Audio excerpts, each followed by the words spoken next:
नाम संकीर्तन करते हुए भाव से प्रेम से सब लोग मेरे साथ में मिलकर के मेरे गोविंद को बुलाया।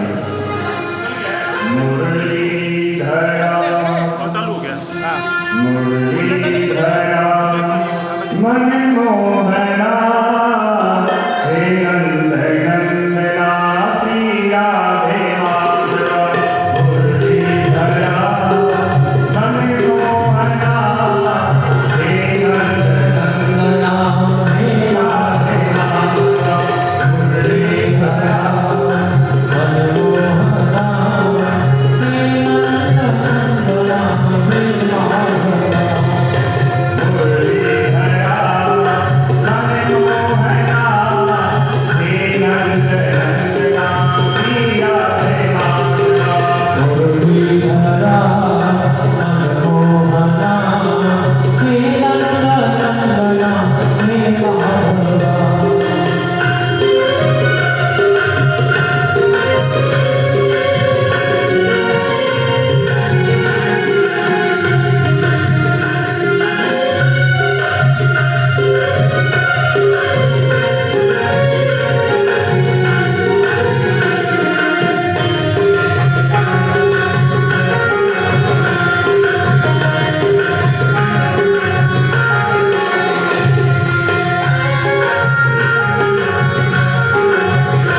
मनमोहना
आज हम भागवत के तृतीय दिवस में प्रवेश कर रहे हैं। कथा पांडव आगंतुक सभी भक्तों को व्यास मंच की ओर से जय श्री कृष्ण और राधे राधे। परम मंगल में प्रातः अग्निश्वर अकारण करना पड़ना है। भक्त वांछित कलप करो तड़ित मेरे पीताम्बरधारी बालकृष्ण लाल की वाल्मीकि प्रतिमूर्ति श्रीमद् भागवत महापुराण। कल की कथा में राजा परीक्षित ने सुखदेव जी से पूछा, प्रभु ये बताइए कि परमात्मा जब सृष्टि को बनाते हैं तो कोई दुखी क्यों है, कोई सुखी क्यों है? और यदि कोई दुखी है और सुखी है, देवता भी प्रभु की संतान है और असुर भी प्रभु की संतान है। लेकिन प्रभु असुरों को मारते हैं और देवताओं की रक्षा करते हैं, ऐसा क्यों?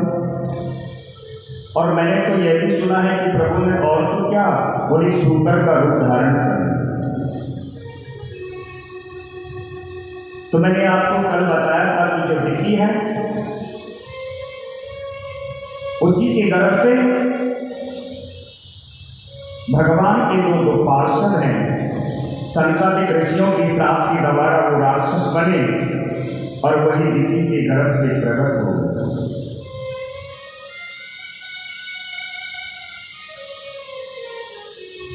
दिति मानी भेद बुद्धि और अदिति मानी अभेद बुद्धि। अब जहां भेद बुद्धि हो गई तो वहां अभिमान और लोभ दोनों का प्रागट होता है। इसलिए हिरण्याक्ष और हिरण्यकश्यप इन दोनों ने वृद्धि की गर्भ से जन्म लिया और ये दोनों बड़े बलशाली हैं। एक दिन हिरण्याक्ष आकाश मार्ग से विचरण कर रहा है। इधर से देव ऋषि नारद जी मिल गए, क्योंकि समुद्र में वही पृथ्वी देवी समुद्र में विलीन हो चुकी है, जली जल है और कुछ नहीं। समुद्र में पृथ्वी देवी डूब चुकी है और पहले क्या था कि अब के विज्ञान से पहले का विज्ञान बहुत ऊंचा था। लोग आकाश मार्ग में वैसे ही विचरण करते हैं। तो यह हिरण्याक्ष जैसे ही आकाश मार्ग से जा रहा है तो सामने से नारद जी आ रहे हैं। अब नारद जी ने जैसे ही हिरण्याक्ष को देखा और हिरण्याक्ष ने नारद जी को देखा तो नारद जी को बीच में ही हिरण्याक्ष ने पकड़ लिया। बोले, आप कहां चले जा रहे हैं? नारद जी ने कह दिया, देखो भैया, हम तो हरि के गुणों को गाते हैं। जो हमारे पास में ये कांता मुड़े है ना, वीणा, इस पर प्रभु के गुणों का गान करते हैं।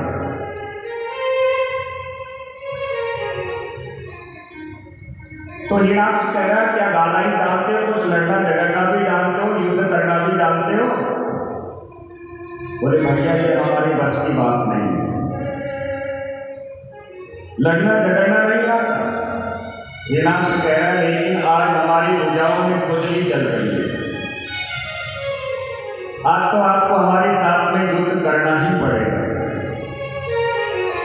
नारद जी मन में सोच रहे कि आज बड़े दुष्ट दुराचारी से पाना पड़ गया, अब इससे कैसे पीछा छुड़ाया जाए। तो नारद जी ने क्या किया? बोले देखो हिरणाक्ष, हमसे तो तुम लड़ना झगड़ना आता नहीं, लेकिन नारद जी को पता है कि अब वराह भगवान ने अवतार ले लिया और वो पृथ्वी को लेने के लिए समुद्र में गए। तो नारद जी ने क्या किया? भैया यदि हम तुमसे युद्ध नहीं करें और किसी अच्छे योद्धा का नाम बता देते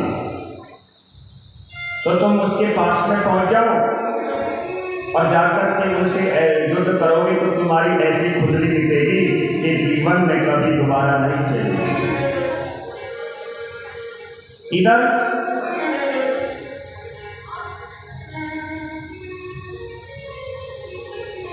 इधर पृथ्वी देवी समुद्र में है। ब्रह्मा जी मन में सोच रहे हैं कि आखिर में पृथ्वी देवी को लेकर के कौन आए। तो जैसे ब्रह्मा जी सोचने लगे और जोर से छींक आई और एक छोटा सा शूकर का बालक निकला और वो देखते देखते बड़ा हो गया और कह दिया जाओ और जाकर के पृथ्वी देवी को समुद्र से लेकर के आकर के स्थापना करो पृथ्वी देवी। बोलिए वराह भगवान की जय। तो वराह भगवान का प्रागट हो गया। अब वराह भगवान जैसे ही और वैसे भी 24 अवतारों में ये वराह भगवान का दूसरा अवतार है। तो पृथ्वी देवी को लेने के लिए वराह भगवान गए और इधर हिरणाक्ष आ गए। तो समुद्र के जल के अंदर ही इन दोनों में आपस में, अब आपको एक बात और भी है, दोनों की भेंट हो गई। आप एक बात और भी, यदि किसी से लड़ाई झगड़ा कोई व्यक्ति करना चाहता है जबरदस्त तो क्या करेगा? या तो उसके पास में बैठ करके अटपटी बातें कहना प्रारंभ कर देगा, या उसको देखते थूक देगा, या कुछ गाली गलौज करेगा, तो वो व्यक्ति जरूर लड़ाई करेगा। तो हिरणाक्ष ने वराह भगवान को देखा, डाल पर पृथ्वी देवी बैठी हुई है और देख करके छेड़ना प्रारंभ कर दिया। और छेड़ना प्रारंभ किया तो परिणाम क्या निकला कि वराह भगवान और हिरणाक्ष दोनों में युद्ध हो गए। दोनों में युद्ध हो गया तो वराह भगवान ने थोड़ा सा धीरे से अपने एक हाथ का जैसे ही थोड़ा सा थप्पड़ सा लगाया और वराह हिरणाक्ष का गोविंदाय नमो नमः उसका सिर धड़ से अलग हो गया।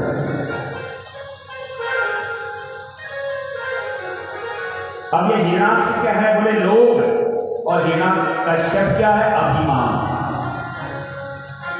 अब प्रभु ने लोभ को मार दिया, पृथ्वी देवी को लेकर के जैसे ही वराह भगवान आ रहे हैं तो पृथ्वी देवी के मन में अभिमान आ रहा है। अभिमान क्या आया कि देखो तो सही, मैं थोड़ी सी रसातल को चली गई और मेरे बिगड़ भगवान का भी काम नहीं चला। अरे मुझे लाने के लिए भगवान ने बड़ा यानी शूकर का रूप धारण कर लिया। तो पृथ्वी देवी के मन में अभिमान आया। तो मेरे वराह भगवान सोच रहे अच्छा लोभ को तो हमने मार दिया, लेकिन पृथ्वी देवी के मन में अभिमान आ गया। तो वराह भगवान ने क्या किया? बीच में ही वृंदावन के दर्शन करा दिए। पक्षी कलरव करे हैं, लता पताओं पे पुष्प आदि लगे हुए हैं। अब पृथ्वी देवी मन में सोच रही है कि मैं तो वराह भगवान की डांट पर बैठी हूं लेकिन मेरे बिगड़ ऐसे कैसे हो सकता है? तो पृथ्वी देवी ने बड़ा भगवान से पूछा, स्वामी मैं तो आपकी डांट पर स्थापित हूँ, लेकिन ये पक्षी कलरव कर रहे, रंग बिरंगे पुष्प आदि लता पताएं हरी हरी ये चारों ओर दिखाई दे रही, ये क्या है? तो बड़ा भगवान ने कहा, देखो देवी, सारी दुनिया में प्रलय आ जाता है, लेकिन मेरा वृंदावन नित्य धाम है, इसमें कभी प्रलय नहीं आता। और सज्जनों एक बात और भी है कि चारों धामों में भी वृंदावन का नाम नहीं है, तीर्थों में भी वृंदावन का नाम नहीं आता। और यदि आप वैसा चश्मा जैसी आज का जैसा चश्मा लगाकर के देखोगे तो कीचड़ और टूटी फूटी गलियों के अलावा कुछ नहीं दिखेगा। और यदि भक्ति का चश्मा लगा करके देखोगे तो कण कण में मेरे गोविंद के दर्शन जरूर होंगे। वैसे भी तीर्थों का गुरु कौन है? तीर्थों का गुरु है पुष्कर। और तीर्थों का राजा कौन है? प्रयागराज। तो भगवान ने तीर्थों का राजा प्रयागराज को बना दिया, तो जितने भी तीर्थ हैं वो प्रयागराज को कर देने के लिए आते हैं, भेंट देने के लिए। लेकिन वृंदावन कभी प्रयागराज के पास में नहीं पहुंचा। और तीर्थों ने कहना प्रारंभ कर दिया, प्रयागराज जी आप बड़ राजा हैं, और देखो एक छोटा सा वृंदावन आपकी बात को नहीं मानता। तो प्रयागराज भगवान के पास में पहुंचे, बोले प्रभु आपने मुझे तीर्थों का राजा बना दिया और आपने मेरा अपमान भी कर रहे हो। यदि इसी प्रकार अपमान करना था तो तीर्थों का राजा क्यों बनाया? भगवान ने पूछा, बताइए प्रयागराज की क्या हुआ? बोले महाराज एक छोटा सा वृंदावन है, वो आज तक मुझे कर देने के लिए नहीं आया, सारे तीर्थ मेरे पास में आते हैं। तो भगवान ने कहा, देखो प्रयागराज मैंने तुम्हें तीर्थों का राजा बनाया है, मैंने अपने घर का राजा नहीं बनाया।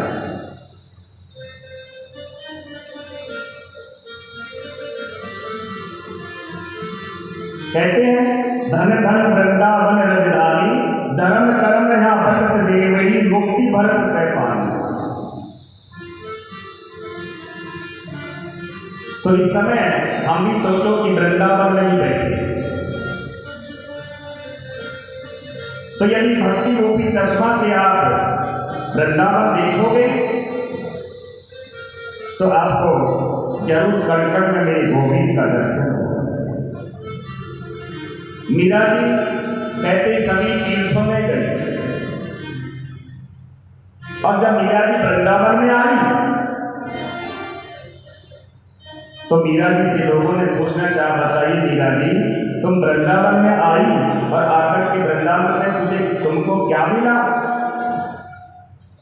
तो मीरा जी के मुख से निकल पड़ा, आली मोहे लागे वृंदावन को, आली मोहे लागे वृंदावन को, आली मोहे लागे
वो भी दूर कर दिया।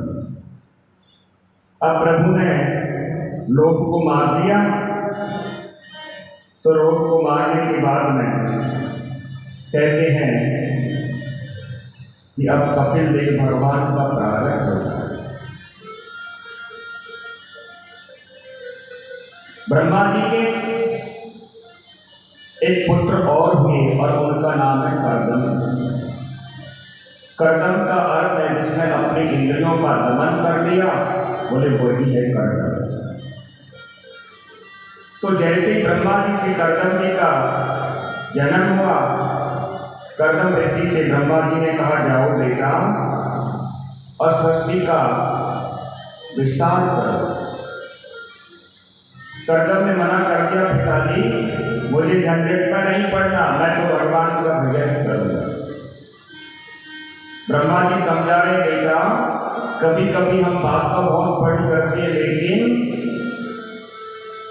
ब्रह्मचर्या का पालन करना कोई सहज आसान कार्य नहीं।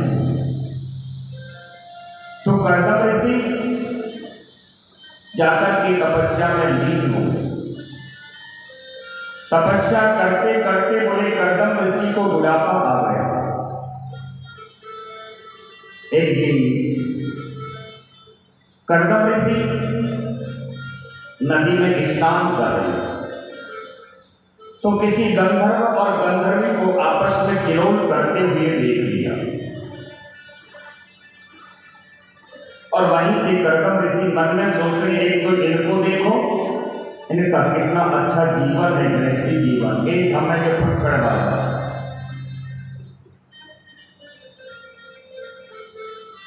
तो कर्दम ऋषि के मन का भाव बदल गया, बोले अब तो हम भी विवाह करेंगे। और कर्दम ऋषि संकल्प ले लिया कि हमारा विवाह होना चाहिए और भगवान की तपस्या में लीन हो।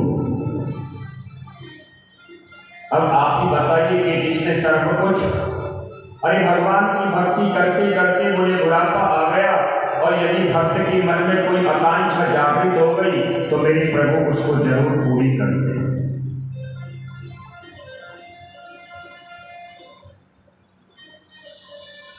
तो कर्दम ऋषि ने तपस्या प्रारंभ कर दी। तपस्या से मेरे प्रभु नारायण प्रसन्न हो गए और कर्दम ऋषि के सामने प्रकट हो गए।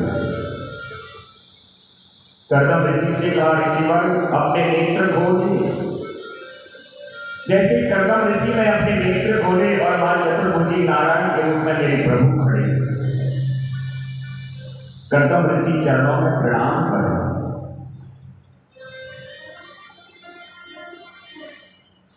मेरे प्रभु ने कहा मानिए वरदान क्या चाहिए।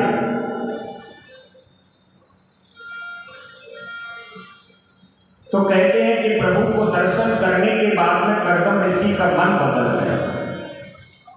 बोले प्रभु मुझे कुछ नहीं चाहिए, केवल आपके चरणों की भक्ति चाहिए। मेरे प्रभु मन में सोच रहे हैं कि मैं संकल्प क्या लिया था, लेकिन वह तो नहीं है कि मन ही मन भावे और ऊपर से मुंह बनावे। बोले महाराज आपने तपस्या की संकल्प लेकर के क्या की थी। तो कर्दम ऋषि हाथ जोड़कर के बोले प्रभु मैंने तपस्या तो विवाह के लिए की थी, लेकिन आपके चरणों को आपके दर्शन करने के बाद में अब मुझे विवाह करने की आकांक्षा नहीं।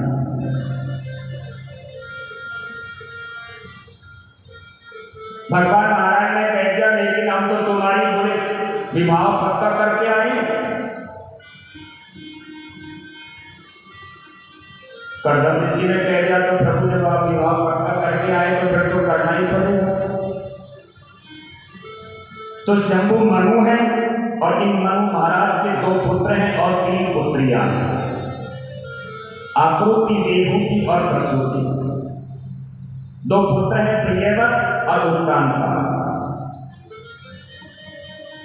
तो भगवान नारायण ने कह दिया कि शंभु मनु की जो बीच की पुत्री है देवहूति, और देवहूति के साथ में हम आपका विवाह पक्का करके आए। और वो अपनी पुत्री को लेकर शंभु मनु और शत्रुपा दोनों अपनी पुत्री को लेकर के तुम्हारे पास में आ रहे हैं।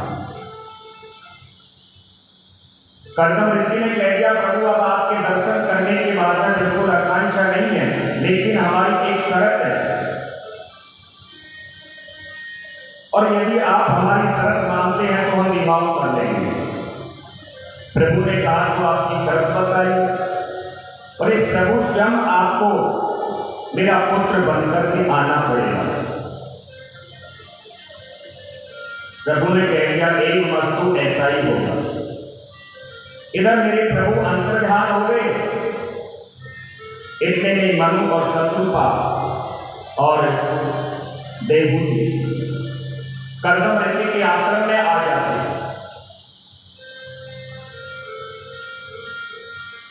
कर्दम ऋषि ने देखते ही प्रभु का जो दिया हुआ संकेत था समझ गए।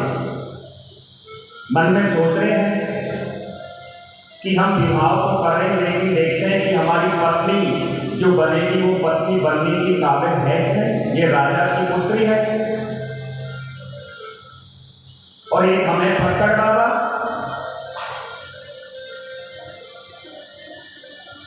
तो कर्दम ऋषि ने क्या किया सज्जनों कि 3 आसन बिछा दिए,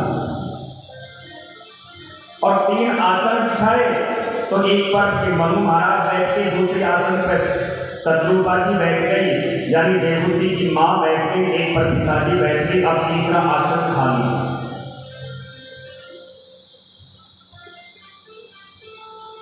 क्योंकि देख रहे हैं कि कितनी गुणवती है कर्दम ऋषि देवहूति को। यदि आजकल की कोई कन्या होती तो सबसे पहले जाकर के आसन पर बैठती, लेकिन देवहूति ने क्या किया? देवहूति ने अपना हाथ रख दिया कि आसन बिछाया है मेरे पतिदेव ने, अब ये मेरे पतिदेव बनने वाले हैं और इनके आसन पर बिछाई ऊपर पर मैं नहीं बैठ सकती, लेकिन इनका अपमान भी नहीं कर सकती। तो क्या किया? हाथ रख दिया कि जो आपने आसन बिछाया है मुझे स्वीकार है, लेकिन मैं बैठ नहीं सकती। कर्दम ऋषि तुरंत समझ गए कि वास्तव में पत्नी के बनने की काबिल है। इतने में मनु महाराज ने कहा कर्दम ऋषि से कि ऋषिवर, आप मेरी पुत्री से विवाह करें। कर्दम ऋषि ने कह दिया कि हम तुम्हारी पुत्री से विवाह जरूर करेंगे, लेकिन हमारी एक शर्त है। क्या शर्त? बोले, एक पुत्र होते ही हम वैसे जीवन का त्याग कर देंगे। यदि तुम्हारी पुत्री को मंजूर है तो हम विवाह कर लेंगे। देवहूति से पूछा, देवहूति ने कह दिया ठीक है। तो कर्दम ऋषि का देवहूति के साथ में विवाह हो गया। अब ये दोनों चले गए, मनु शत्रुपा तो चले गए, अब देवहूति कर्दम ऋषि की सेवा में अपनी पर्णकुटी पर लेकर के आए। देखा तो जो कुटी बना रखी है 50 हौसले ऊपर है, 50 बिल नीचे है। देवहूति ने ऊपर झांक करके देखा, स्वामी ये क्या है? बोले, ये भी तो अपना इसी घर समझते हैं ना, तो देखिए ये भी यही रहते।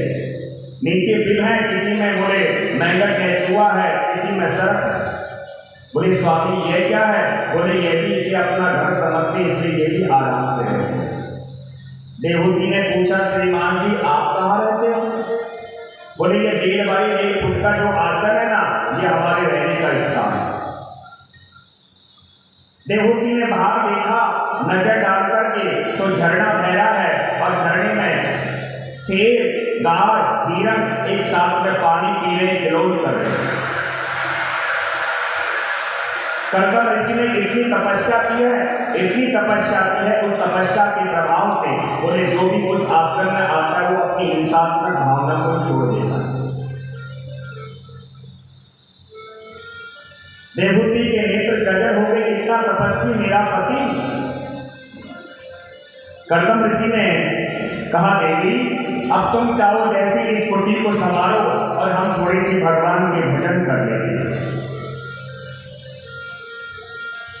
अब कर्दम ऋषि तपस्या में बैठ गए। कहते हैं कि तपस्या में 1 वर्ष नहीं, 2 वर्ष नहीं, 40 वर्ष हो गए बैठे बैठे। अब देवहूति क्या करती, गीला कपड़ा करके बैठे हुए तपस्या में बैठे हुए कर्दम ऋषि को पहुंचती।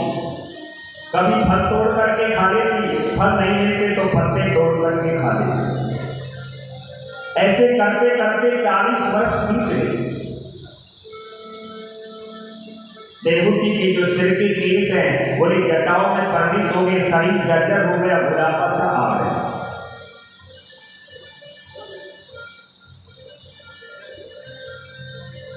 चालीस वर्षों के बाद में कर्दम ऋषि की जब नेत्र समाधि टूटी, देखा तो एक बूढ़ी माई सामने बैठी है।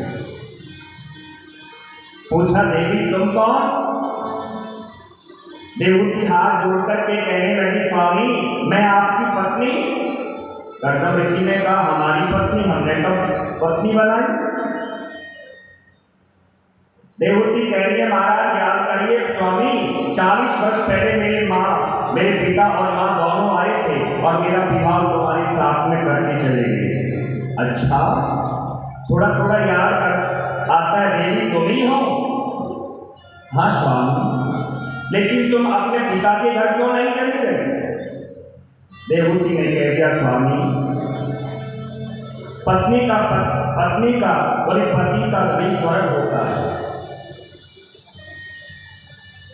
कर्दम ऋषि के नेत्री सजग हो गए, मन में सोचने लगे कि यह देवहूति क्या सोचेगी, फूलों में पड़ी हुई राजकुमारी क्या सोचेगी कि हमारा विवाह ऐसे पुरुष के साथ में हो गया जिसका कोई सुख नहीं। तो कर्दम ऋषि ने क्या किया, देवहूति से कहा देवी अपने नेत्र बंद करो। तो जैसे ही नेत्र बंद किए तो एक सरोवर है, और उस सरोवर में एक 9 मंजिला महल बनकर के तैयार हो गया। सैकड़ों दास दासियां हैं। देवहूति से कहा देवी अपने नेत्र खोलो। देखा तो बहुत सुंदर महल बना है सरोवर। कहते हैं इस महल की सौंदर्य इतनी है कि देवता भी तरसते हैं। लेकिन एक बार तो बोले देवहूति उस महल को देख लेती है, दूसरी बार अपने शरीर को देख लेती है कि मैं तो बूढ़ी हूं। मन में प्रसन्नता भी है कि अब मेरा वैसे जीवन प्रारंभ होगा, लेकिन मुझे बुढ़ापा आ गया। कर्दम ऋषि तुरंत समझ गए। अच्छा, तो कर्दम ऋषि ने क्या किया, देवहूति का हाथ पकड़ा और सरोवर में गोता लगाया। देवहूति हो गई 16 वर्ष की और कर्दम ऋषि हो गए 18 वर्ष की। और यहीं से इन दोनों का गृहस्थ जीवन प्रारंभ हो गया।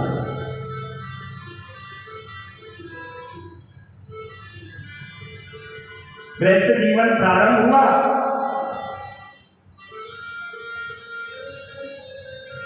तो देवहूति के गर्भ से एक कन्या ने जन्म लिया। एक एक करके 9 कन्याओं ने जन्म ले लिया। कर्दम ऋषि एक दिन बैठे बैठे मन में सोच रहे हैं कि हमने तो एक पुत्र की कामना की थी, यहाँ तो 9 पुत्री हो गई। अपनी पत्नी से बोले देवी अब तुम जानो और तुम्हारी पुत्री हम जा रहे हैं भगवान के भजन करने के लिए। देवहूति ने हाथ पकड़ लिया। स्वामी आपने क्या कहा था कि जब हमारे एक पुत्र उत्पन्न होते ही हम गृहस्थी जीवन का त्याग कर देंगे। अभी तक पुत्र नहीं हुआ और ये 9 कन्या, बोले एक ही कन्या कितनी भारी होती है। 9 अपने वचन से मत मुकरिए। तो ये 9 कन्याओं का विवाह एक से एक बढ़कर के ऋषि के साथ में कर दिया।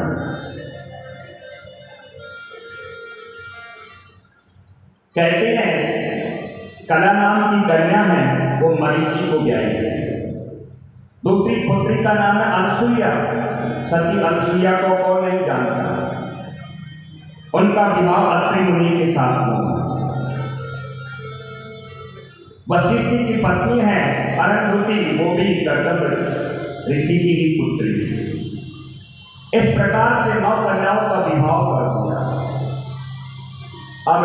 स्वयं मेरे नारायण प्रभु कर्दम ऋषि के पुत्र बनकर के अवतरित हो गए। मेरे प्रभु का बहुत सुंदर स्वरूप है। बोलिए कपिल भगवान की जय हो। तो कर्दम ऋषि ने छोटे से नन्हे से बालक स्वरूप में मेरे प्रभु नारायण के दर्शन किए और परिक्रमा करके कहा, देवी अब तुम जानो और तुम्हारा पुत्र, अब हम जा रहे हैं भगवान के भजन करने। आप सोचिए, कर्दम ऋषि चले गए, लेकिन आप सोचिए कि इतना बड़ा तपस्वी ज्ञानी ऋषि, और कल भी बताया कि संग का असर जरूर होता है, संगत का असर भक्ति पर जरूर आता है। तो देवहूति ने भी सोच लिया कि यह साक्षात जो मेरा पुत्र है कपिल, यह साक्षात नारायण है। एक बात और भी है, कहते जो व्यक्ति गंगा में गोता नहीं लगाता वो समझदार नहीं कहलाता।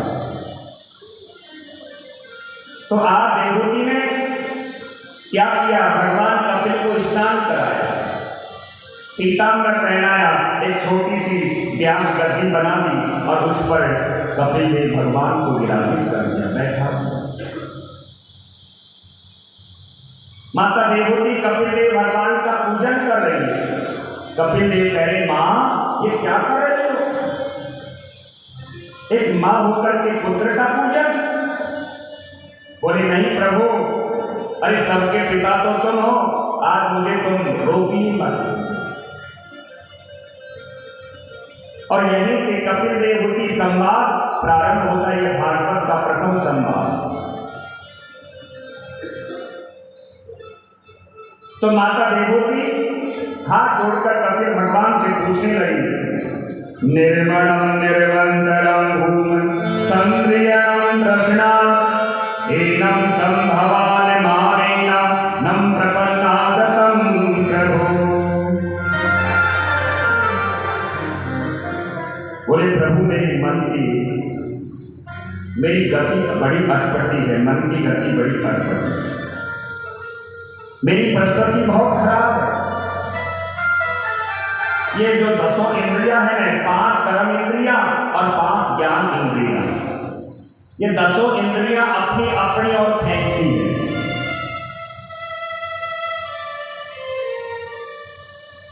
दूसरी बात कि बंधन किसका होता है।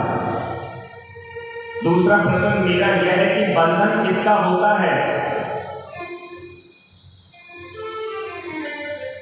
आत्मा का बंधन होता है या मन का बंधन होता है? तो बंधन किसका होता है?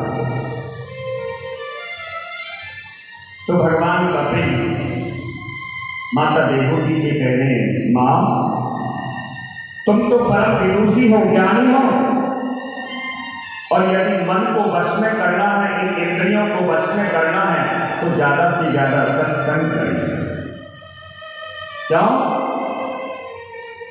बिन सत्संग विवेक न होई, बिन सत्संग विवेक न होई, बिन सत्संग विवेक न होई, बिन सत्संग विवेक न होई। राम कृपा बिन सुरनर न डोली, राम कृपा बिन सुरनर न डोली। ज्यादा से ज्यादा संग करो, सत्संग करो। और यदि फिर भी इंद्रियां बस में नहीं होती, मन बस में नहीं होता है, तो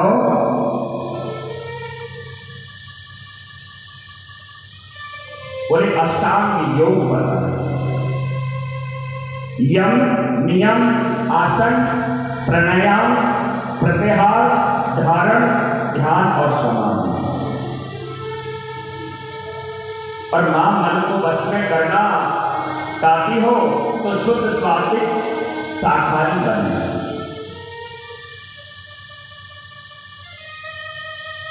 कहते हैं जैसा खाए अन्न और वैसा होए मन।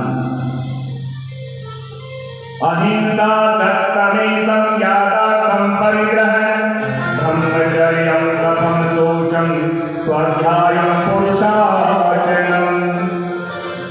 कि मन को बस में करना है तो अहिंसक बने, भूलकर भी किसी की हिंसा न करें।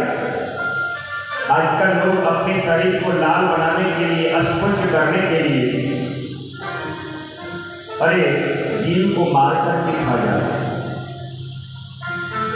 लेकिन आपको पता है कि इसका परिणाम जरूर भुगतना पड़ेगा।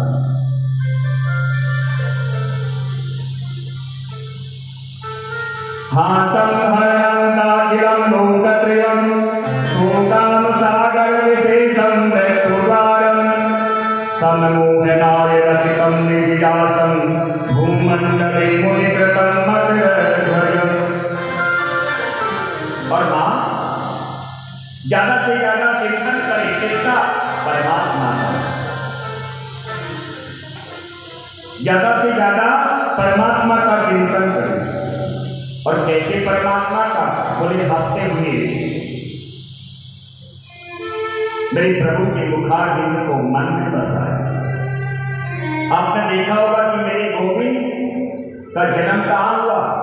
बोले जहाँ चोर डाकू बंद करते हैं ना जेल में, वो जेल में मेरे प्रभु का जन्म हुआ।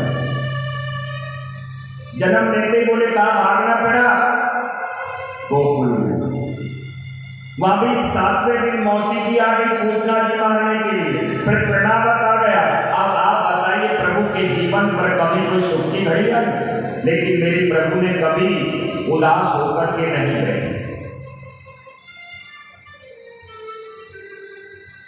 तो प्रभु के हंसते हुए मुखार बिंद का चिंतन करें। मन में सोचे मानसिक पूजा ये कपिल देव भगवान माता देवहूति को बुला रहे हैं। यदि कुछ भी नहीं कर सकती हो तो कम से कम मानसिक पूजा करनी चाहिए। और मानसिक पूजा कैसी? बोले तुम एक दिन मानसिक पूजा करते करते वास्तव में पूजा करने ही लग जाओ। और मां, जो लोग हम चिंता करते हैं ना, ऐसा नहीं करते तो ऐसा नहीं होता। तो भक्ति के चाहने से कुछ नहीं होता। जो होगा उसे कोई रोक नहीं सकता, और जो नहीं होगा उसे कोई कर नहीं सकता। उल्लू है, कहते हैं कि उल्लू को दिन में दिखाई नहीं देता। वो प्रभु से कहता है कि हमेशा रात्रि बनी रहे, तो क्या उसके चाले से रात्रि बनी रहेगी? कौवा है, कौवे को रात्रि में दिखाई नहीं देता। कौवा कहता कि हमेशा दिन बना रहे, तो आप बताइए इनके चाले से कुछ होता है? नहीं। तो ऐसे ही भगवान कपिल कह रहे कि मां, जो होगा उससे कोई रोक नहीं सकता। अरे चिंता किसकी करें? चिंता होती है संसार की, और चिंतन किसका होता है? परमात्मा। कितना भी जीवन के दो पहलू होते हैं, सुख और दुख। बोले सुख का जितना जरूर है उतना ही ज्यादा दुख का भी जरूर है। क्योंकि जब तक दुख नहीं आएगा तो तुम्हें ज्ञान नहीं होगा, और सुख नहीं आएगा तो सुख का भी ज्ञान नहीं होगा। ये गाड़ी के दो पहिए हैं, इनका होना जरूर है।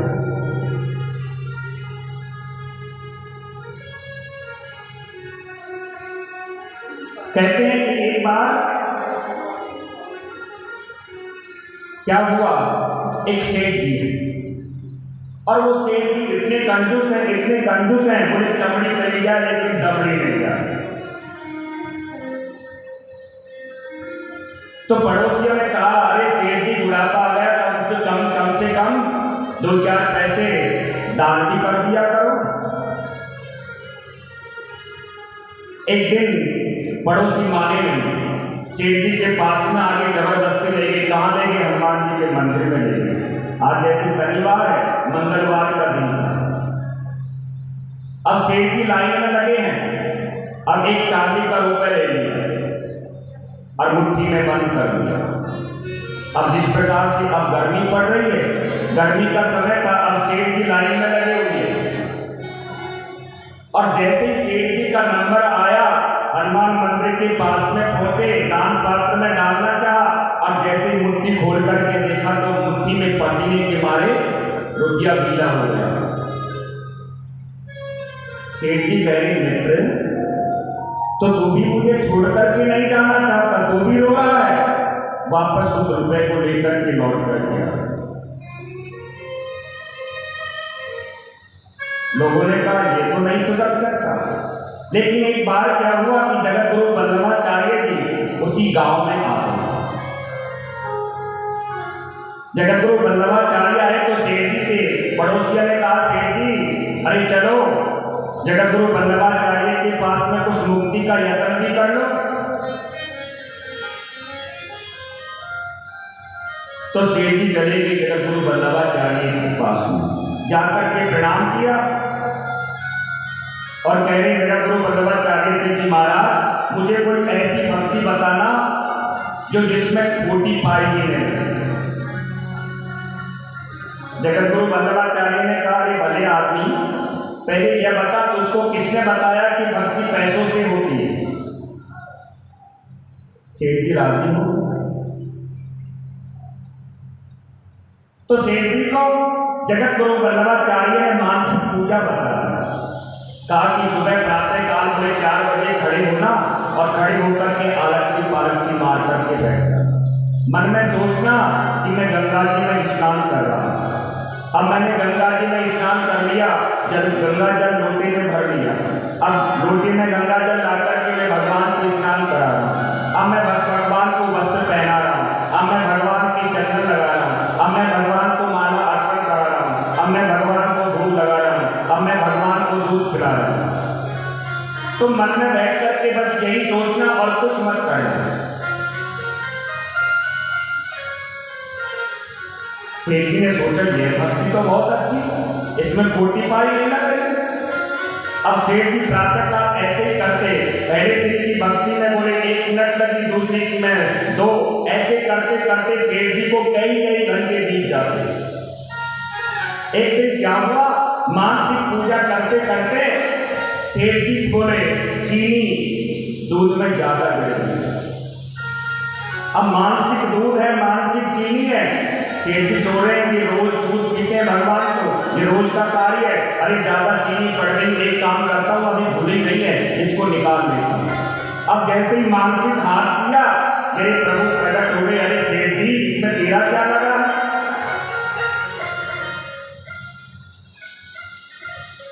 तो कहने का मतलब क्या है कि मां मानसिक पूजा करें, और मानसिक पूजा करोगे तो मां मैं सत्य कहता हूं, अयं सर्वेषु भूतेषु भूतात्मावस्थिता सदा तवज्ञामामर्तं कुर्वन्नातविडम्बनम्। बोले कण कण में तुम्हें परमात्मा का वास दिखाई देगा। कैसे? आप कहोगे कि कण कण में कैसे?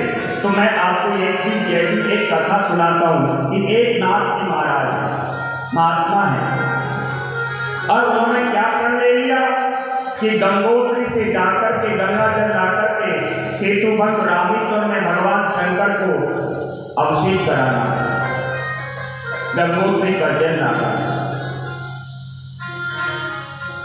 तो चलते चलते एक नाथ जी महाराज को वर्षों बीत गए। अब जैसे ही सेतुबंध रामेश्वर भगवान भोलेनाथ के मंदिर के पास में आए तो इस समय क्या था? बोले इस समय सावन का महीना था और कावड़ जो लोग लाते हैं सावन के महीने में भीड़ लगी हुई थी। तो भगवान भोलेनाथ से माता पार्वती ने कहा, स्वामी अब तो तुम्हारे भक्त बोले बहुत आ रहे, तुम्हारे ऊपर गंगाजल चढ़ाने के लिए बहुत भक्त आ रहे। माता पार्वती से बोले, देवी ये भक्तनिक सब मतलबी है। बोले ये लोग 1 रुपया चढ़ाएंगे तो 1 करोड़ मांगेंगे, और असली भक्त तो बोले कोई कोई होता, एक आध भक्त इनमें, बाकी सब ऐसे ही है। बोले नहीं स्वामी, कितनी श्रद्धा से कितनी दूर से लाकर के गंगा जल चढ़ा रहे, आप ऐसे कैसे कह सकते हैं? बोले देवी देखना चाहती हो? बोले हाँ। तो भगवान भोलेनाथ ने क्या किया? गधे का रूप धारण कर लिया, और जिस रास्ते से गंगा जल लेकर के कांवड़िया जा रहे हैं उसी रास्ते के किनारे पड़ गए और वहीं ठीक पैर पीटना प्रारंभ कर दिया। माता पार्वती भी भाई, अरे भैया इस गधे को गंगा जल पिला दो, इसके प्राण बच जाएंगे। कहते हैं कि सब चले जा रहे हैं। अब जैसे एक नाथ जी महाराज आए, देखा कि मंदिर भी नजदीक है, और जिनको बरसों लगे गंगोत्री का जल लाने के लिए, देखा कि यदि इस गधे को बोले जल नहीं मिला तो इसका प्राणांत हो जाएगा। और मेरे प्रभु तो वैसे भी कण कण में समय विराजमान है भगवान भोलेनाथ। तो एक नाथ जी महाराज ने क्या किया? गंगा जल जो गंगोत्री का जल लेकर के आए, गधे को पिलाते हुए बोले बोले भगवान श्री रामेश्वर भोलेनाथ, मेरा गंगोत्री जल को यहीं से स्वीकार कर लेना। तुरंत भगवान प्रकट हो गए। भोलेनाथ, अरे नाथ, तूने मुझे इस रूप में भी पहचान लिया? बोले बताइए महाराज, आप कहाँ हैं? तो कहने का मतलब क्या है? बोले जब मानसिक पूजा करोगे तो तुम्हें कण कण में परमात्मा का वास दिखाई देगा। सिया राम में सब जग जानी, सिया राम में सब जग जानी, करहु प्रणाम जोग रूपानी, करहु प्रणाम जोग रूपानी, करहु प्रणाम जोग रूपानी। कि परमात्मा का वास कण कण में दिखाई देगा। और मां, जो लोग अपने शरीर को अष्टपुष्ट करने के लिए जीवों की हत्या करते हैं, आपको पता है तो नरक में जाना पड़ता है। और नरक की बात सुनते ही तो माता देवहूति ने कहा, प्रभु नरक में? बोले हाँ मां, इन्हें 84 लाख योनि भुगतने के बाद में फिर मनुष्य शरीर मिलता है, और पुनरपि मरणम पुनरपि जननी जठरे शयनम, बार बार मरना, बार बार जन्म लेना होगा। और जब जीव गर्भ में आता है तो मां, आपको पता है कितना दुख होता है, जीव कितना तड़पता है। गर्भवासम सम दुखम न भूतो न भविष्यति। बोले जीव जब गर्भ में आता है तो इतना पीड़ा होती है, इतना पीड़ा होती है कि दोबारा कभी नहीं होती। क्योंकि यदि माँ कोई अटपटी चिटपटी चीज भी खा ले, कोई गर्म भी चीज भी खा ले, तो जीव को दर्द होता है, तड़पता है। और जैसे बोले जीव जब गर्भ में 3 महीने का होता है तो उसके संपूर्ण शरीर का निर्माण हो जाता है। और जैसे 9वां महीना होता है, वायु प्रसव की पीड़ा का वेग आता है और वो जीव बाहर आ जाता है। जब जीव मां के गर्भ में होता है, प्रभु से एक ही प्रार्थना करता है, गोविंद अब की बार मुझे बाहर निकाल लो, और अब मैं कोई ऐसा कर्म नहीं करूंगा जिससे दोबारा मुझे इस गर्भ में आना पड़े। बड़ा तड़पता है। और जैसे ही प्रसव की पीड़ा का वेग आता है, जीव बाहर आ जाता है, और आते जाऊ करना, रोना प्रारंभ कर देता है। माता देवहूति ने कहा, कम से कम अब तो सुख मिलेगा, बड़ा तड़प रहा था। बोले नहीं मां, अब भी सुख नहीं है। बालक पल्ले में सो रहे हैं, छोटे छोटे खटमल खा रहे हैं, फिर तड़पता है, लेकिन कौन सुने। अब बालक थोड़ा बड़ा हुआ, बोले मन 2 जगह बट गया, मां में और पिता में। थोड़ा बड़ा हुआ, मन 3 जगह बट गया, मित्रों में। अब बताओ मां, सुख है कहां? दीन कहे धन मान सुखी, धन मान कहे सुख राजा तुम्हारी। दीन कहे धन मान सुखी, धन मान कहे सुख राजा तुम्हारी। राजा कहे महाराजा सुखी, महाराजा कहे सुख इंद्र तुम्हारी। इंद्र कहे चतुरानन को सुख, चतुरानन कहे सुख विष्णु तुम्हारी। दीन कहते गरीब आदमी, बोले दीन आदमी क्या कहेगा, गरीब आदमी बोले धनवान वाले लोग हैं धनी है सुखी। अब उनको भी संतोष नहीं है, सुख उनको भी नहीं, वो कहती है राजा सुखी है, इसके पास में ज्यादा दौलत है। राजा कहेगा हमसे बड़ा भी चक्रवर्ती राजा वो सुखी है, चक्रवर्ती राजा भी कहेगा हमसे भी बड़े इंद्र है। अब इंद्र भी कहेंगे कि हमसे भी बड़े ब्रह्मा है, ब्रह्मा भी कहेंगे भैया हमको तो रात दिन ये सृष्टि रचनी पड़ती है, इसी में लगे रहते हैं, क्या का सुख। बोले हमसे सुखी तो ज्यादा नारायण है। लेकिन तुलसीदास विचार कहे हरि, भजन बिना सब जीव दुखारी। तुलसीदास जी कह रहे हैं कि यदि विगत आपने प्रभु का भजन नहीं किया तो सारे जीव दुखी। अब बालक बड़ा हुआ तो बालक को बोले माता पिता बालक को शिक्षा देते, क्या शिक्षा देते, पढ़ना लिखना, इंजीनियर बनना, डॉक्टर बनना, पैसा कमाना। लेकिन कोई ये नहीं कहता कि तू भगवान के चरणों का प्रेमी बनना। असली शिक्षा कोई नहीं दे पाता। तस्मात् कार्यं संतो न पावनं संप्रभं, बद्धा जीव गतिं धीरो मुक्ति संगते विधम्। बोले बालक बड़ा हुआ, अब युवा हो गया, और युवा होने के बाद में बोले अभी तक तो माता पिता की मानता था, अब बालक का विवाह, अब वो युवा हो गया तो विवाह हो गया, और विवाह हो गया तो अब श्रीमान जी की डोर श्रीमती जी के हाथ में आ गई। वो कहती बैठ जाओ तो बैठ जाते, और वो कहते उठ जाओ तो उठ जाते। अब कुछ समय वर्ष से बोले जवानी में कमा दिया, फिर बुढ़ापा आ गया, और जीव ऐसा आया जैसा का जैसा ही चला गया। फिर पुनरपि मरणम पुनरपि जननी पुनरपि जननी जठरे शयनम, बोले बार बार जन्मना बार बार मरना, ये क्रम चलता ही रहता है। और यदि परमात्मा से संबंध जोड़ना है तो सज्जनों कहते हैं कि परमात्मा से संबंध कब जुड़ता है, विश्वास। भक्ति की धारा प्रारंभ कहां से होती है, विश्वास। यदि आपको विश्वास है कि मंदिर में भगवान है तो जरूर है, और आपको विश्वास नहीं है कि मंदिर में तो केवल पत्थर की मूर्ति है, तो आपके लिए वो मूर्ति है। तो भक्ति की प्रथम धारा है विश्वास। दूसरी बोले समर्पण, प्रभु को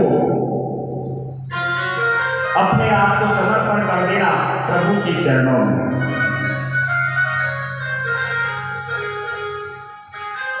कहते हैं कि परमात्मा को कैसे भी याद करेंगे, यदि तुम विश्वास से, यदि भाव से भी परमात्मा को याद नहीं करें, तो भाव से भी जाकर के गाली काटते हुए भी गोविंद को याद करोगे तो भी कल्याण करेगा। क्योंकि यहाँ बाबा राम तुलसीदास जी ने रामचरितमानस में चौपाई लिखी है, क्या कहा, भाव को भावया नख आलसे हूँ, भाव को भावया नख आलसे हूँ, भाव को भावया नख आलसे हूँ, भाव को भावया नख आलसे हूँ, नाम दल जिस दल हूँ, नाम बल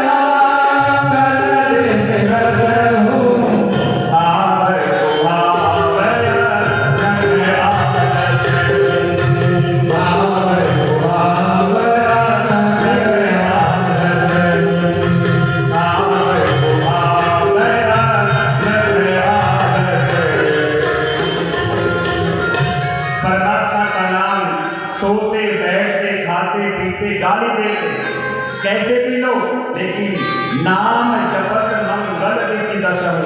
जैसे ही आपने परमात्मा का नाम का स्मरण किया, दसों दिशाओं में मंगल छा जाता है। आप सोच रहे ऐसा क्यों? तो आप देखिए, किसान क्या करता है, खेत में बीज बोता है, तो किसान कभी यह देखता है कि बीज उल्टा पड़ रहा है कि सीधा। उसका काम क्या है, केवल बीज बोना। और बीज का कार्य क्या है, बोले उगना। तो कैसे भी परमात्मा को याद करें। अरे विद्वान होगा तो क्या कहेगा, ओम विष्णवे नमः। और कोई मूर्ख थोड़ा कम पढ़ा लिखा होगा या मूर्ख स्वभाव होगा, क्या कहेगा, ओम विष्णवाय नमः। लेकिन नाम तो दोनों ने उल्टा नाम जपत जगदाना, उल्टा नाम जपत जगदाना, उल्टा नाम जपत जगदाना, उल्टा नाम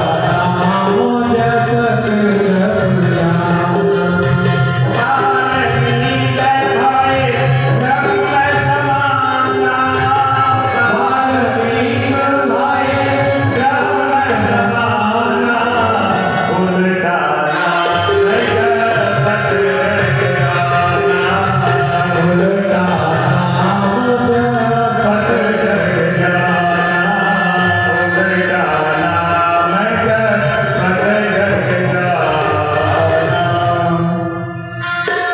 आपको पता है कि वाल्मीकि ने पहले बाली भी थे, और वाल्मीकि जी ने नारद जी ने राम राम कहा था कि राम राम करते हुए जाप करिए, लेकिन वाल्मीकि जी भूल गए और कहना क्या प्रारंभ कर दिया, मरा मरा मरा मरा। बार बार आप मरा मरा करोगे तो राम राम अपने आप आ जाएगा। और वही वाल्मीकि अब वाल्मीकि बन गए जिन्होंने रामचरितमानस का निर्माण किया। कहते हैं कि कपिल देव भगवान से माता देवहूति ने जो सत्संग किया, तो माता देवहूति सिद्धदा नाम की नदी बनकर के और जल में परिणित होगी, बहना प्रारंभ कर दिया। तो हम भी प्रभु को याद करने के, हरि नाम नहीं तो दीना क्या, हरि नाम नहीं तो दीना क्या, हरि नाम नहीं तो दीना क्या। अमृत है हरि नाम जगत में, अमृत है हरि नाम जगत में, तोड़त पैर दीना क्या, हरि नाम नहीं तो दीना क्या, हरि नाम नहीं तो दीना क्या, हरि नाम नहीं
माता देवहूति का वंश ही कर कपिल देव भगवान कर दिया।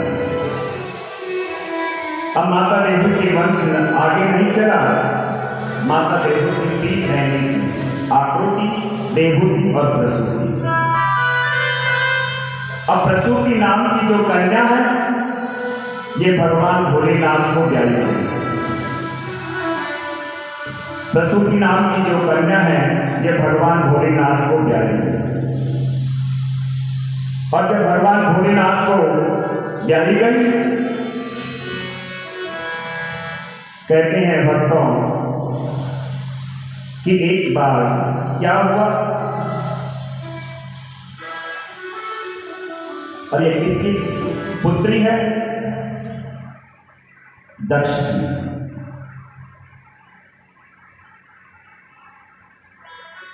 तो एक बार क्या हुआ, दक्ष को प्रजापति बना। और दक्ष को प्रजापति बना दिया तो दक्ष के मन में अभिमान आ गया।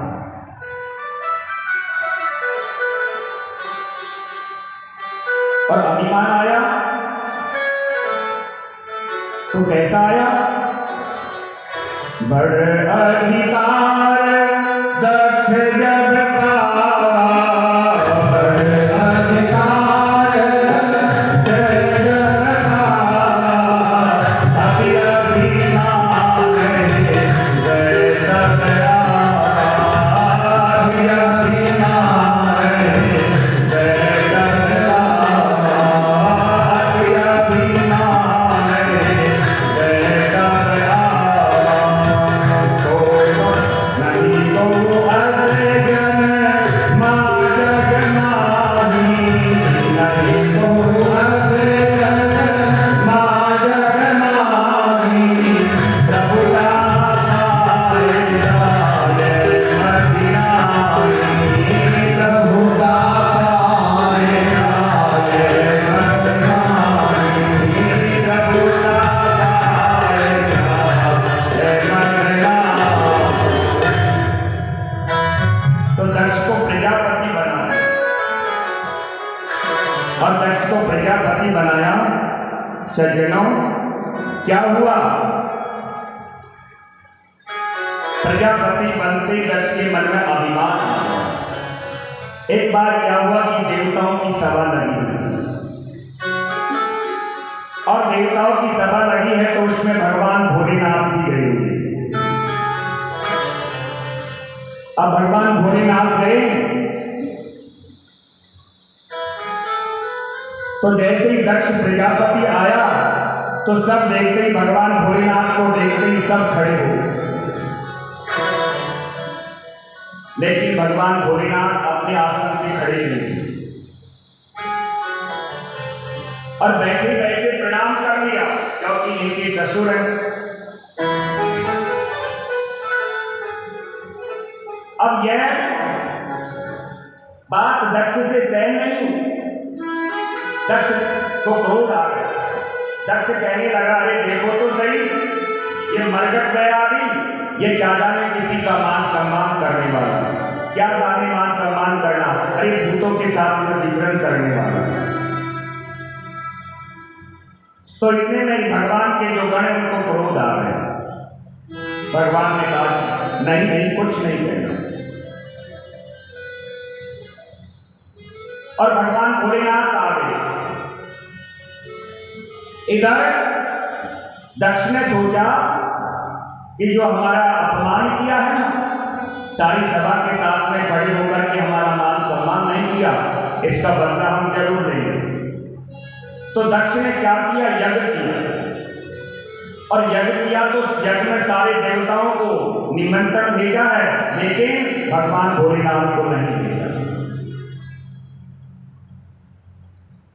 जब भगवान भोलेनाथ को नहीं भेजा तो भगवान भोलेनाथ रहते हैं कैलाश पर्वत पर। तो कैलाश पर्वत पर रहते सती जी ने देखा, सती दिलोगे जो मैं विमाना, सती दिलोगे जो मैं विमाना,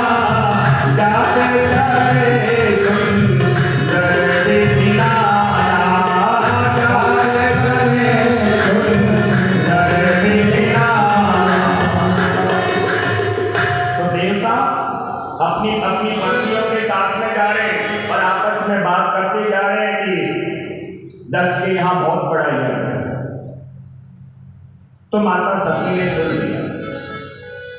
माता सती ने सुन लिया कि मेरे पिता के यहाँ यज्ञ है। जाकर के भगवान भोलेनाथ से निवेदन किया, स्वामी मेरे पिता के यहाँ यज्ञ है और हमको भी चलना चाहिए। अब भगवान भोलेनाथ को सब पता है। भगवान भोलेनाथ ने कहा, देवी हमारे पास में तो न कोई बुलावा आया न कोई निमंत्रण आया और बिना बुलाए नहीं जाना चाहिए। लेकिन सती महारानी ने कह दिया, नहीं स्वामी पिता के यहाँ और गुरु के यहाँ तो बिगड़ बुलाए ही जाना चाहिए। भगवान भोलेनाथ ने कहा, वो बात ठीक है, लेकिन देवी क्योंकि भगवान भोलेनाथ को पता है, माता पार्वती को पता नहीं। एक बात और भी है, कहते हैं आवत ही हर से नहीं, आवत ही हर से नहीं, नैनन नहीं सने, तुलसी दहान जाइए चाहे कंचन बरसे। यदि आप गए और भक्ति में आपको देखते ही मुस्कुरा गए तो ठीक है, और जाते ही मुंह फेर दिया तो तुलसीदास जी कह रहे हैं, आवत ही हर से नहीं, नैनन नहीं सने, तुलसी दहान जाइए चाहे कंचन बरसे। वहां बचाना ना आपको नेत्रों से भी इसमें नहीं, चाहे वह हीरे जवाहरात की बारिश होती हो।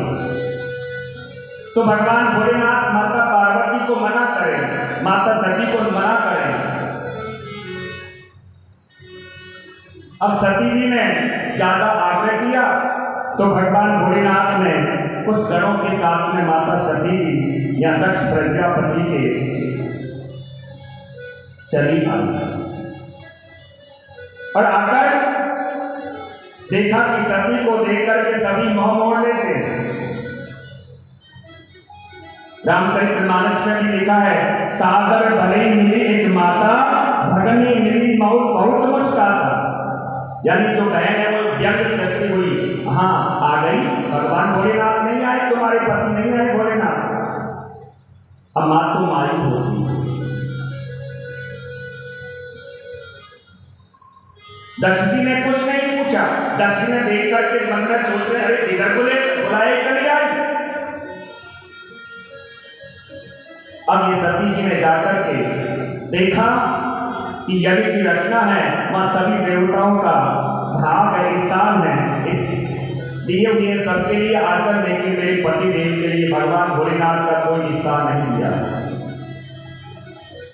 तो सती महारानी जी के मन में ग्लानि हो गई, और ग्लानि हुई तो सती जी महारानी ने मन में विचार कर रही हैं कि जिस शरीर से अरे मेरे पिता मेरे स्वामी का अपमान कर रहे हैं और इनका दिया हुआ यह शरीर अब मैं नहीं रख सकती, इसलिए योग अग्नि के द्वारा अपनी गिरी का त्याग कर दिया।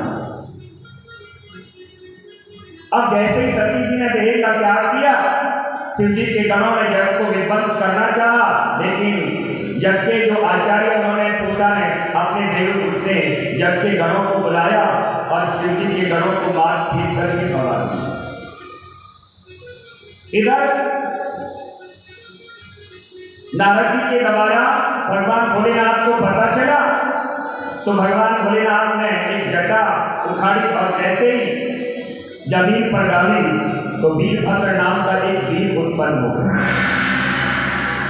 अब वीरभद्र आ रहा है जब विध्वंस करने के लिए, दक्ष को दंडित करने के लिए। रास्ते में शिव जी के गण मिले, वो भी साथ हो लिए और जाकर के यज्ञ का विध्वंस कर दिया और दक्ष प्रजापति का सिर काट करके अवन में आहुति डाल दिया। अब हाहाकार मच गया। देवताओं ने जाकर के भगवान भोलेनाथ से प्रार्थना की तो भगवान भोलेनाथ ने कह दिया, जाओ और जो किसी का तुम्हें सिर मिल जाए वो सिर ले जाकर के बोले दक्ष के शरीर पर लगा देना, जड़ से जोड़ देना और जीवित हो जाए। तो और तो कोई मिला नहीं। प्रथम बार उनको क्या मिल गया, बकरा, और बकरे का सिर काट करके और दक्ष प्रजापति के लगा दिया। बकरे का सिर क्यों लगाया? कई लोग प्रश्न करते हैं कि बकरा कहते हैं अभिमान को, कि जो तुमने अभिमान किया था ना दक्ष प्रजापति ने, तो ये हमेशा तुमको याद रहेगा कि कभी जीवन में अभिमान नहीं करना चाहिए। इसलिए बकरी का मुख लगा दिया और फिर जगत को पूर्ण किया। भगवान भोलेनाथ सती के शरीर को लेकर के गए, जहां जहां सती के अंग प्रत्यंग गिरते चले गए, वहां वहां एक एक योगी पीठ बनता चला गया। और यही सती महारानी ने आगे चलकर के पार्वती जी के रूप में जन्म लिया और इनका विवाह भगवान भोलेनाथ के साथ में हो गया। आगे कथा बहुत है, सब लोग जानते हैं, इसलिए थोड़ी सूक्ष्म।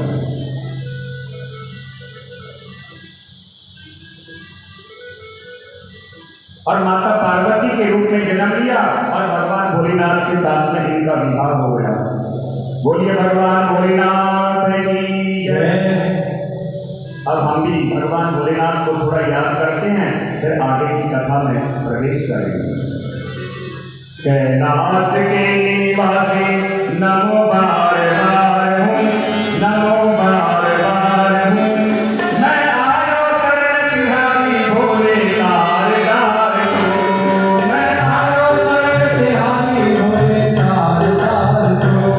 कैलाश के निवासी नमो बार बार हूँ, नमो बार बार हूँ, मैं आयो शरण तिहारी भोले तारदार को, मैं आयो शरण तिहारी भोले तारदार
को।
कृपा के